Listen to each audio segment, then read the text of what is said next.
When I ran back 7 years ago, I told everybody then, I said, I'm gonna run 2 terms, maybe 3.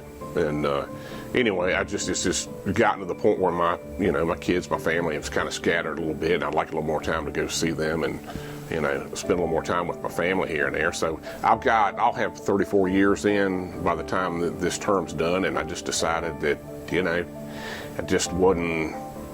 it was probably better for me just to go ahead and cap it at 2 instead of 3. I'm not a politician, so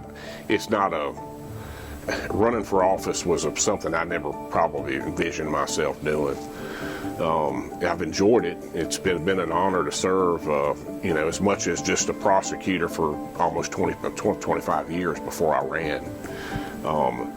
Doing that as much as just actually being an elected solicitor. So anyway,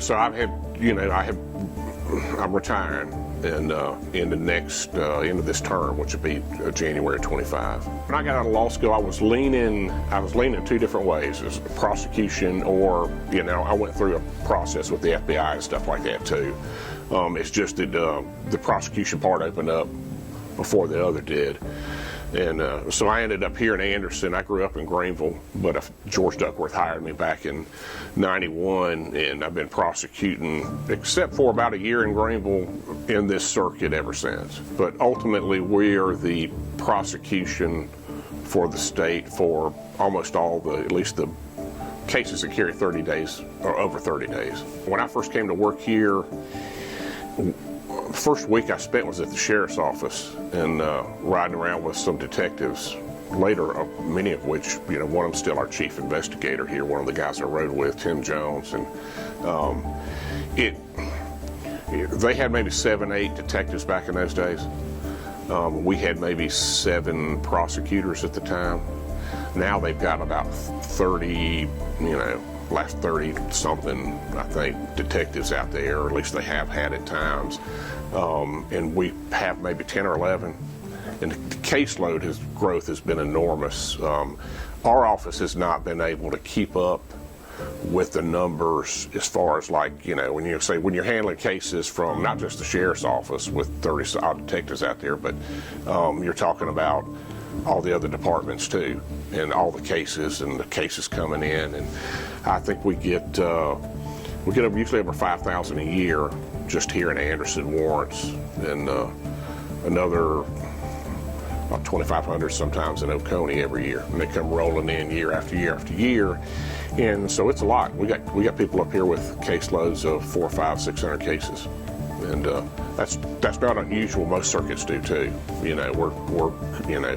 We're a middle-sized circuit for South Carolina, and so we're right in the pack with everybody else pretty much. But it's a lot to keep up with, and the growth has been substantial. Every case is different. But it's the ones you see over and over again are the ones that we focus on. And it just depends on the quality of the case. A lot of cases are not good. A lot of cases cannot be proven. A lot of cases have holes or issues. But you try to focus on the ones that you can do something with. I was here when Chris Taylor got murdered. I was here, actually didn't get to do anything in court on that because I was the new guy, but I actually did a lot of work and research, on it, and that ended up being a death penalty case at the time. Obviously, the Osborne case recently, that was just probably the biggest one as we've ever had as far as just the size of the case and the scope and all. That's obviously very memorable, and it's one of the fresher ones too. We've had a lot. We had Sean Owens up in Oconee a few years back. He just for whatever reason met some guy at a concert, and they went and just robbed and killed this old couple.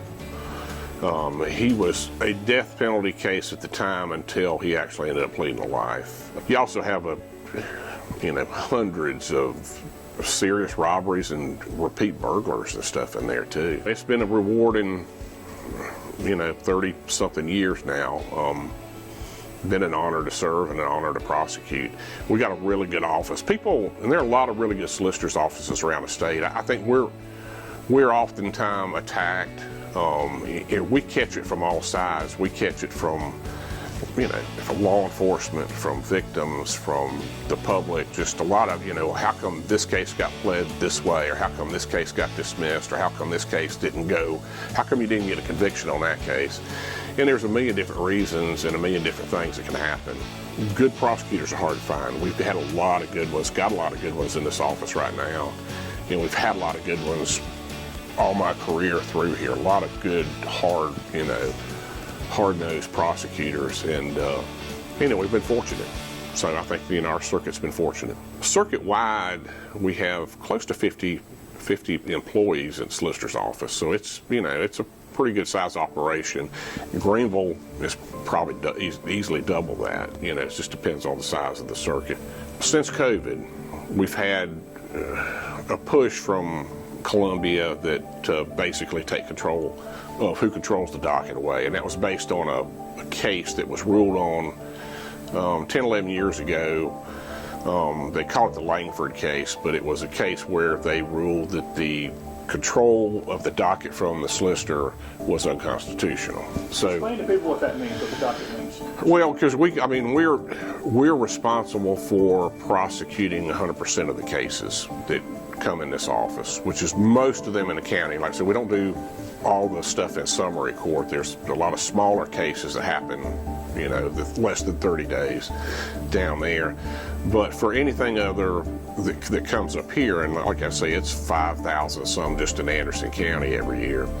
We're responsible for, I was elected to be responsible for moving those cases through the system and trying to get the best outcome we can out of each and every case. And every case is different. Some demand more time than others. But it's a lot to manage, but we control that flow, and we're in a position to know what cases need to go first, what cases don't need to go first, what cases can sit for a little bit, what cases are more a priority for whatever reason. When we're not in control of that, it puts a lot of pressure on us on areas that we've had a hard time, compensating for. We don't get to control the flow necessarily, every case. It's been a very big adjustment, not just for us, but statewide. It's every circuit, some circuits have had a harder time than others. But so, that's going to be, we'll see how that shakes out, my hope is one of these days the new Supreme Court might overturn that and just, put it back the way I think it ought to be, and we ought to be in charge, and we ought to be responsible. Somebody needs to be accountable to the public for that operation. And it's always been whoever I work for, the solicitor or myself, we're the ones that need to be accountable. What I fear has happened and is going to happen is that we're held accountable for it, basically, because that's the way it's always been, but we're not actually in charge of it anymore. I'll miss, and I will miss going to court on some of that stuff. But the people, the relationships, just dealing with people, it's, I'll probably miss that somewhat. It's a good feeling going home at night knowing that you helped a victim, you helped put somebody away, or you just did justice. Maybe you had to dismiss a case or something like that where the person wasn't what he should have been charged with. But either which way, the ultimate goal is to seek justice and do the right thing, and I think we've done a really good job of that.